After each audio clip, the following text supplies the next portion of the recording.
नमस्कार दोस्तों, स्वागत करता हूं आपका हमारे चैनल ए स्टडी पर।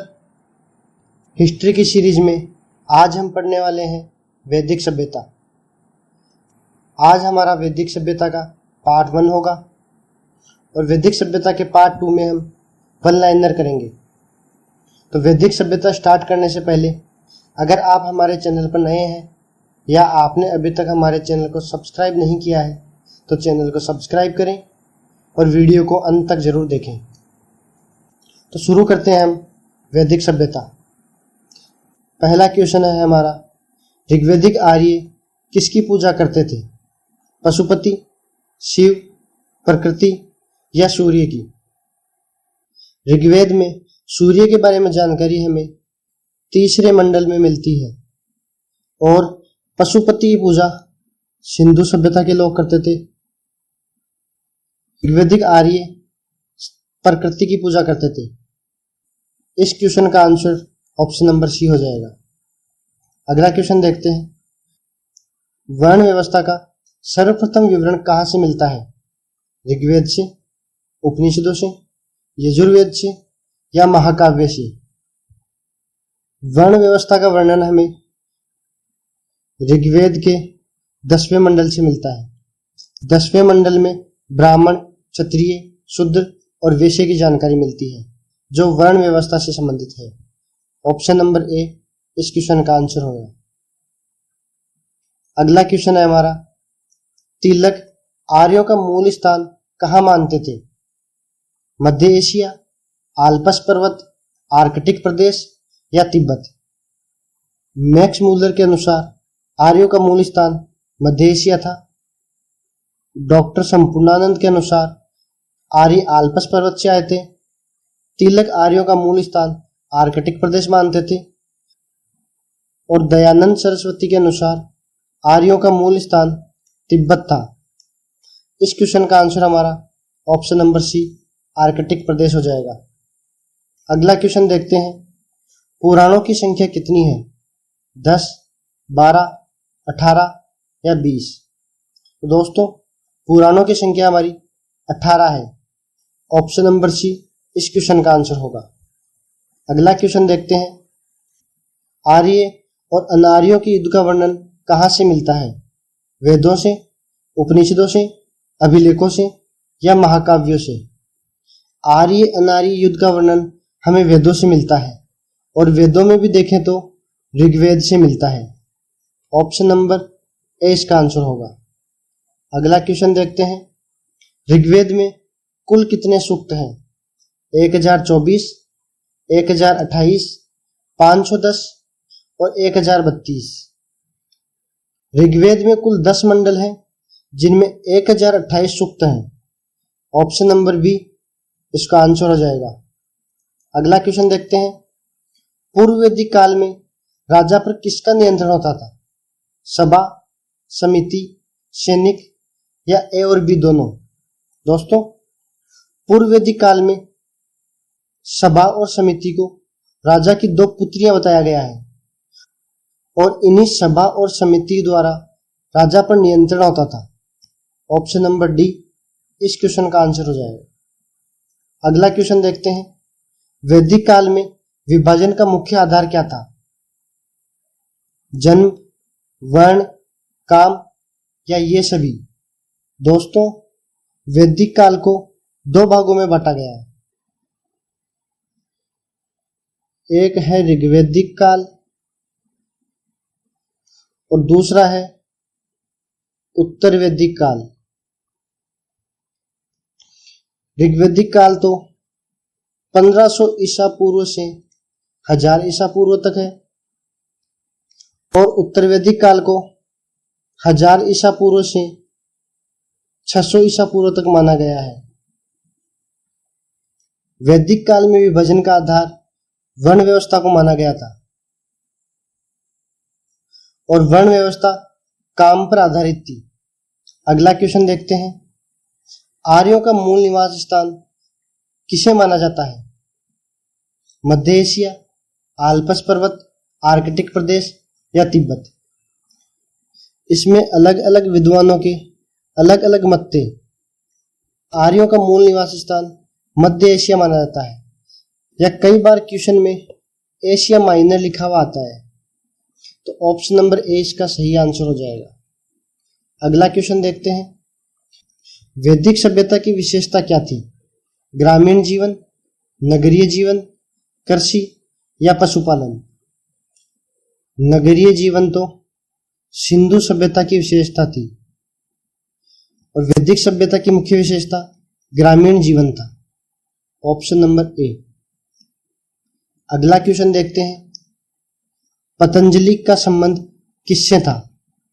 ऋग्वेद, यजुर्वेद, महाकाव्य या महाभाष्य? पतंजलि योग से संबंधित एक शाखा है जिसे अभी बाबा रामदेव द्वारा चलाया जा रहा है। इसका संबंध महाभाष्य से है। ऑप्शन नंबर डी इसका आंसर हो जाएगा। अगला क्वेश्चन देखते हैं, आर्यों के बारे में किसके लेख प्रसिद्ध हैं?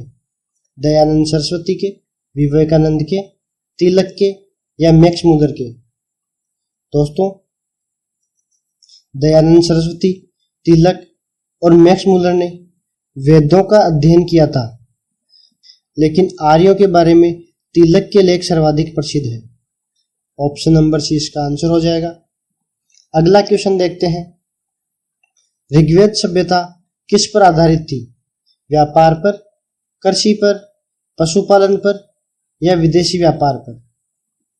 पिछले वीडियो में हमने देखा था सिंधु सभ्यता कृषि पर आधारित थी और ऋग्वैदिक सभ्यता भी कृषि पर ही आधारित थी। ऑप्शन नंबर 20 का आंसर हो जाएगा। लेकिन उत्तर वैदिक काल में देखें तो पशुपालन इनका मुख्य व्यवसाय बन गया था। अगला क्वेश्चन देखते हैं, उत्तर वैदिक काल में किस प्रकार की व्यवस्था थी? वर्ण, जन्म आधारित, काम पर आधारित या ये सभी? ऋग्वैदिक काल में तो वर्ण व्यवस्था कर्म पर आधारित थी, लेकिन उत्तर वैदिक काल आते आते यह जन्म पर आधारित हो गई थी। इसका आंसर हो जाएगा ऑप्शन नंबर बी। अगला क्वेश्चन देखते हैं, वैदिक युग में मना का क्या अर्थ था? गाय, धन, अनाज या युद्ध? दोस्तों, वैदिक युग में मना का अर्थ होता था धन से। ऑप्शन नंबर बी इसका आंसर है। अगला क्वेश्चन देखते हैं, भाग और बलि क्या थे? यह एक प्रकार की हिंसा थी या पशु बलि थी या राजस्व के साधन थे या इनमें से कोई नहीं? ऋग्वैदिक काल में भाग और बलि का अर्थ होता था राजस्व के साधन, यानी ऋग्वैदिक काल में दो प्रकार के कर थे, भाग एवं बलि। ऑप्शन नंबर सी इसका आंसर हो जाएगा। अगला क्वेश्चन है, अष्टाध्यायी के लेखक कौन थे? दयानंद सरस्वती, वेदव्यास, पाणिनि या कालिदास? अष्टाध्यायी एक संस्कृत महाकाव्य है जिसके लेखक पाणिनि थे। Option number C. अगला क्वेश्चन है, वैदिक सभ्यता में किसका अस्तित्व था? वर्ण व्यवस्था का, प्रकृति पूजा का, पैतृक परिवार थे या ये सभी? दोस्तों, वैदिक सभ्यता में वर्ण व्यवस्था भी थी, प्रकृति पूजा भी थी और पैतृक परिवार भी थे। इसका आंसर होगा ऑप्शन नंबर डी। अगला क्वेश्चन है, प्राचीन साहित्यों में विवाहों के कितने प्रकार थे? 5, 6, 7 या 8? प्राचीन साहित्यों के अनुसार विवाह के कुल 8 प्रकार माने जाते हैं, जिसमें अनुलोम, प्रतिलोम, गंधर्व विवाह आदि। अगला क्वेश्चन देखते हैं, गायत्री मंत्र किससे संबंधित है? ऋग्वेद, यजुर्वेद, सामवेद या अथर्ववेद? गायत्री मंत्र को ऋग्वेद के तीसरे मंडल से लिया गया है। गायत्री मंत्र सविता को समर्पित है, जिसका अर्थ होता है सूर्य। ऑप्शन नंबर ए इसका आंसर है। अगला क्वेश्चन देखते हैं, वर्ण व्यवस्था का संबंध किससे था? ऋग्वेद, यजुर्वेद, सामवेद या अथर्ववेद। 1500 ईसा पूर्व से 1000 ईसा पूर्व तक ऋग्वेदिक काल था और 1000 ईसा पूर्व से 600 ईसा पूर्व तक उत्तरवैदिक काल था। ऋग्वेदिक काल में सिर्फ और सिर्फ ऋग्वेद की रचना की गई थी और बाकी तीनों वेदों की रचना उत्तरवैदिक काल में की गई थी। और वर्ण व्यवस्था के बारे में ऋग्वेद के 10वें मंडल में लिखा गया है। तो इसका आंसर हो जाएगा ऑप्शन नंबर ए। अगला क्वेश्चन देखते हैं, संस्कारों का वर्णन किसमें मिलता है? ऋग्वेद में, अभिलेखों पर, ग्रह सूत्र में या कांठल संहिता में? हमारे जीवन में जन्म से मृत्यु तक कुल 16 संस्कारों का वर्णन किया गया है, जिसकी जानकारी हमें ग्रह सूत्र से मिलती है। ऑप्शन नंबर सी इसका आंसर हो जाएगा। संस्कारों का वर्णन ग्रह सूत्र में दिया गया है। अगला क्वेश्चन है, सत्यमेव जयते कहाँ से लिया गया है? ऋग्वेद से, अभिलेख से, उपनिषद से या कांठल संहिता से? सत्यमेव जयते हमारा उपनिषदों से लिया गया है और उपनिषदों में भी देखें तो मुंडकोपनिषद से लिया गया है। ऑप्शन नंबर सी इसका सही आंसर हो जाएगा। अगला क्वेश्चन देखते हैं, बलि क्या है? एक प्रकार की पशु बलि है, एक प्रकार का कर है, या किसी को दिया गया जीवनदान है, या इसका अर्थ ज्ञान से है? वैदिक काल में जिस तरीके से राजस्व इकट्ठा किया जाता था उसमें से एक प्रकार हमारा बलि था, तो बलि एक प्रकार का कर हो जाएगा।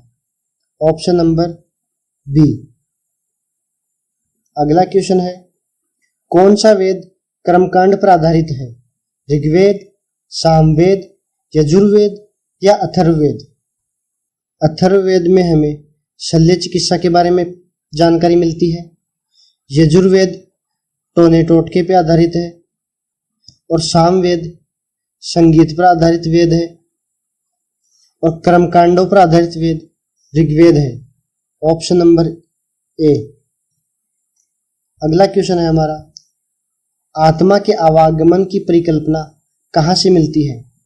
ऋग्वेद, सामवेद, यजुर्वेद और अथर्ववेद। जो वेद हमारा यज्ञ, कर्मकांड और पूजा पर आधारित है, उसी वेद में आत्मा के आवागमन की परिकल्पना मिलती है। ऑप्शन नंबर ए, ऋग्वेद में। अगला क्वेश्चन करते हैं, बोगोजगोई अभिलेख में किन देवताओं का उल्लेख मिलता है? इंद्र, वरुण, नासत्य या ये सभी? यह अभिलेख 1400 ईसा पूर्व का माना जाता है और इस अभिलेख पर इंद्र, वरुण, नासत्य और मित्र का उल्लेख मिलता है। ऑप्शन नंबर डी इसका सही आंसर होगा। अगला क्वेश्चन है, वेदांगों की संख्या कितनी है? 5, 6, 7 या 8? वेदांग वेदों के अंग हैं जिन्हें वेदों को समझने के लिए लिखा गया था और इनकी संख्या 6 है। Option number B. अगला क्वेश्चन है, ऋग्वेद का एक संपूर्ण मंडल किसे समर्पित है? सूर्य को, प्रकृति को, सोम को या वरुण को? ऋग्वेद का 9वां मंडल सोम को समर्पित है, जिसका अर्थ है वनस्पति का देवता। अगला क्वेश्चन है, अधर्व्यू का अर्थ क्या है? गाय चराने वाला, यज्ञ करने वाला, कर लेने वाला या इनमें से कोई नहीं? यजुर्वेद में यज्ञ करने वालों को अधर्व्यू कहा गया है और ऋग्वेद में होत्र कहा गया है, सामवेद में उद्गाता कहा गया है और अथर्ववेद में ब्रह्मा कहा गया है। यह सब यज्ञ करने वालों के ही नाम है। ऑप्शन बी हमारा सही आंसर होगा। अगला क्वेश्चन देखते हैं, अष्टाध्यायी के लेखक कौन है? दयानंद सरस्वती, वेदव्यास, पाणिनि या कालिदास? अष्टाध्यायी हमारी व्याकरण की बुक है जिसके लेखक पाणिनि थे। Option number C. अगला क्वेश्चन है, प्रथम संस्कृत अभिलेख कौन सा है? जूनागढ़ अभिलेख, बोगाजगोई अभिलेख, सारनाथ अभिलेख या भाब्रू अभिलेख? प्रथम पूर्ण संस्कृत अभिलेख रुद्रादमन द्वारा बनाया गया अभिलेख है। Option number A. अगला क्वेश्चन है, 24 बैलों द्वारा खींचे गए हल का उल्लेख कहाँ से मिलता है? ऋग्वेद, कांठल संहिता, जूनागढ़ अभिलेख या अष्टाध्याय? अष्टाध्याय तो पाणिनि का संस्कृत लेख है और 24 बैलों द्वारा खींचे गए हल का उल्लेख कांठल संहिता से मिलता है। Option number B. अगला क्वेश्चन है, किसमें स्त्री को पासा और शूरा के समान बुराई बताया गया है? मैत्रेयी संहिता, कांठल संहिता, ऐतरेय ब्राह्मण या मुंडकोपनिषद? यहाँ शूरा का अर्थ है शराब। स्त्री को पासा और शराब के समान बुराई ऐतरेय ब्राह्मण में बताया गया है। Option number C. अगला क्वेश्चन है, किसे व्रीहि के नाम से जानते थे? चावल, गाय, सैनिक या घोड़ा? वैदिक सभ्यता में व्रीहि चावल को बोला जाता था। इसका सही आंसर ऑप्शन नंबर ए हो जाएगा, चावल। अगला क्वेश्चन है, यज्ञ को टूटी नौका के समान किसमें बताया गया है? ऋग्वेद में, ऐतरेय ब्राह्मण में, मुंडकोपनिषद में या मैत्रेयी संहिता में?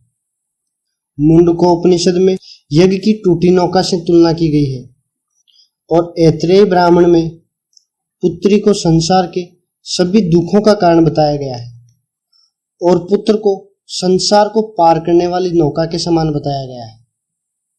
इसका सही आंसर हो जाएगा ऑप्शन नंबर सी। शल्य क्रिया का उल्लेख कहाँ से मिलता है? ऋग्वेद से, ऐतरेय ब्राह्मण, मुंडकोपनिषद या मैत्रेयी संहिता?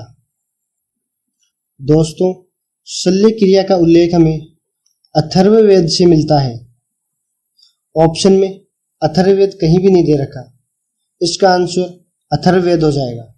ऋग्वेद में कर्मकांड का उल्लेख मिलता है। मुंडकोपनिषद से सत्यमेव जयते मिलता है।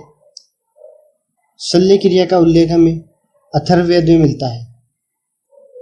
आज की वीडियो में बस इतना ही। ये थे हमारे आज के एमसीक्यूज। अगले वीडियो में हम वैदिक काल के वन लाइनर करेंगे। तब तक के लिए धन्यवाद दोस्तों। और अगर आपने हमारे चैनल को अभी तक सब्सक्राइब नहीं किया है तो चैनल को सब्सक्राइब करें और वीडियो को लाइक करें। ई स्टडी से जुड़ने के लिए धन्यवाद दोस्तों।